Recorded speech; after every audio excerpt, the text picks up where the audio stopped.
ક્યારે એવું બન્યું છે કે એકનું એક કામ કોઈ દિવસે કરવામાં ખૂબ જ મજા આવે અને બીજા દિવસે એ જ કામ કરવું એકદમ બોજ જેવું લાગે? આવું કેમ થાય છે?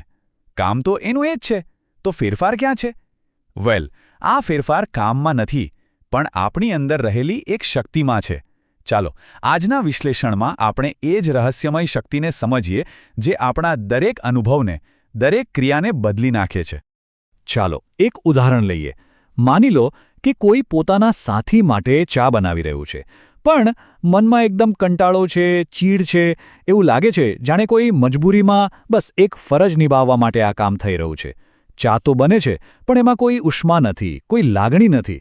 એ ફક્ત એક મશીનની જેમ થતી ક્રિયા છે, બિલકુલ આ સ્લાઇડના વાતાવરણ જેવી, ઠંડી અને નિસ્તેજ.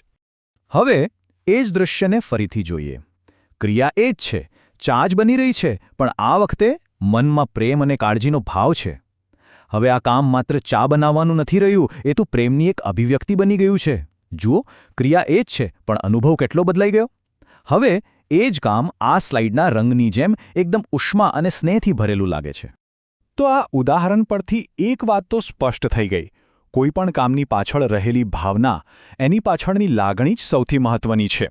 આ ભાવના જ છે જે એક સામાન્ય રોજિંદા કામને પણ કંઈક ખાસ બનાવી દે છે. તો પછી સવાલ એ થાય કે આપણી ક્રિયાઓની, આપણા કામની અસલી તાકાત શું છે? એ શક્તિનો સ્ત્રોત કયો છે? શું એ કામ પોતે જ છે કે પછી એની પાછળ કંઈક બીજું છુપાયેલું છે જે આપણે જોઈ નથી શકતા? અને આનો જવાબ પંડિત શ્રીરામ શર્મા આચાર્યજીના આ અદ્ભુત શબ્દોમાં મળે છે. કામથી મોટી તમારી ભાવના છે. બસ આ એક જ વાક્યમાં આખી વાતનો સાર આવી જાય છે.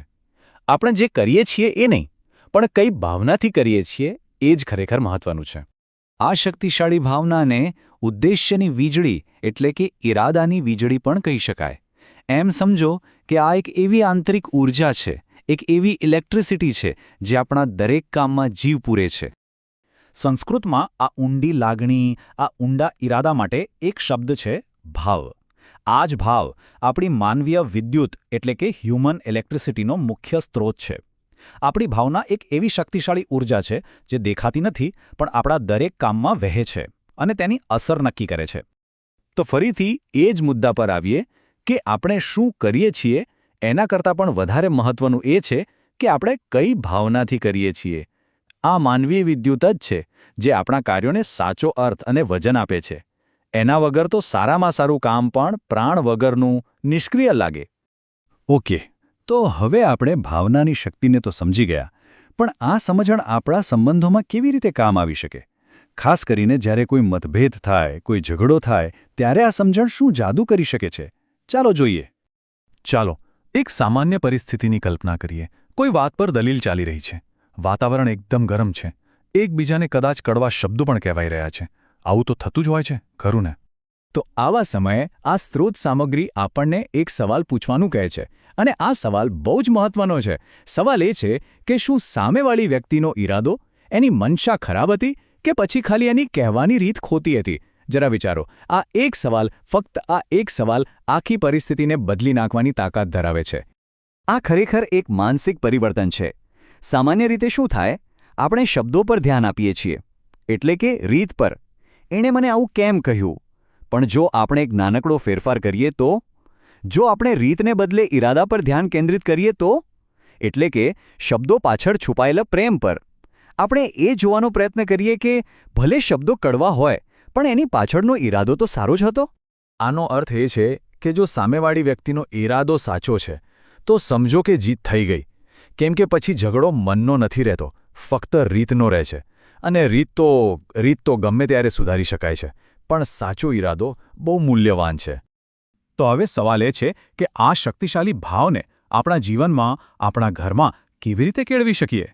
એના માટે આ સ્ત્રોત સામગ્રી આપણને 5 બહુ જ સરળ અને સચોટ સૂત્રોનું એક માળખું આપે છે. ચાલો આ 5 સૂત્રોને જરા સરળતાથી સમજીએ. પહેલું છે શુદ્ધ સંકલ્પ, એટલે કે દરેક કામની શરૂઆત શુદ્ધ, સારા ઈરાદા અને પ્રેમથી કરવી. બીજું છે સંવેદના, એટલે કે બીજાની લાગણીઓને સમજવાનો પ્રયત્ન કરવો, તેમની જગ્યાએ પોતાને મૂકીને વિચારવું. ત્રીજું ત્યાગ, એટલે કે ફક્ત પોતાના સ્વાર્થ કે ફાયદા વિશે જ ન વિચારવું, બીજાના ભલાનો પણ વિચાર કરવો. ચોથું છે કૃતજ્ઞતા. એકબીજાના નાનામાં નાના પ્રયત્નો માટે પણ આભાર માનવો, તેની કદર કરવી. અને પાંચમું દિવ્ય દૃષ્ટિ, એટલે કે કોઈ પણ કામને ફક્ત એક ક્રિયા તરીકે નહીં, પણ તેની પાછળ રહેલા સારા હેતુને, ઉમદા ઉદ્દેશ્યને જોવાનો પ્રયત્ન કરવો. અને અંતમાં આ એક પ્રેરણાદાયક વિચાર સાથે આ વિશ્લેષણ સમાપ્ત કરીએ. તમારી ભાવનાઓને પવિત્ર રાખો અને તમારું ઘર પોતે જ સ્વર્ગ બની જશે. કારણ કે સાચું સ્વર્ગ 4 દિવાલોથી નથી બનતું, પણ એ દિવાલોની વચ્ચે જીવાતી શુદ્ધ અને પ્રેમભરી ભાવનાઓથી બને છે.